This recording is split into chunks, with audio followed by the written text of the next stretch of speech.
હું માન્ય ગૃહમંત્રી નાયબ મંચ ઉપર કહેવા માંગુ છું કે આ જયરાજ આહિર યુવા ભાજપનો તળાવ તાલુકાનો પ્રમુખ છે અને તમે એમને જેલ એન્ટ્રી આપી છે તો એનો વરઘોડો કેદી દિલ્હી ડાંગર પોલીસ પીઆઈ એની માટે ગુનો દાખલ કેદી?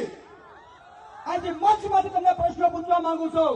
કોઈ સમાજનું કઈ હોય તો તમે વરઘોડા કાઢો છો અને કહો છો કે વરઘોડો તો નીકળશે, તો આ પોલીસને ચાવડી કોણ રહ્યું છે?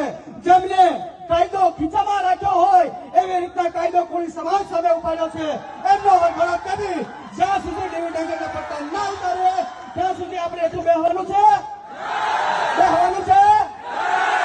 ઓકે, જયારે આપણે આત્મવિલોપન કરવાની વાત આવી ત્યારે 16 જણાએ આત્મવિલોપન કરવાની જાહેરાત કરી અને 9 જણા અમે બગદાણા મુકામે પહોંચી ગયા, પરંતુ 9 ને રાતે અમારી બોછી પકડી લીધી, અમારી ધરપકડ થઈ ગઈ. પોલીસ તો હોશિયાર, અમને પકડી લીધા, જાહેરાતને ન પકડી ગયા, અમને પકડી લીધા એમને.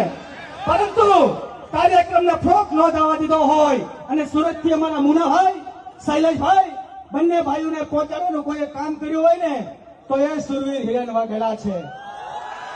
અને હિરેન વાઘેલાને આઈપી કે અહીંની પોલીસ ન ઓળખતી એવું બને નહીં, પરંતુ હિરેન વાઘેલાએ વેશ બદલો કર્યો અને વેશ બદલો કરી અને બગદાણા બંને ભાઈઓને પહોંચાડવાનું કામ કર્યું તો હિરેન વાઘેલા છે. હિરેન વાઘેલા સરકારને વિનંતી કરીશ, કાર્યક્રમમાં શ્રી પટેલનું વક્તવ્ય છે. હિરેન વાઘેલા.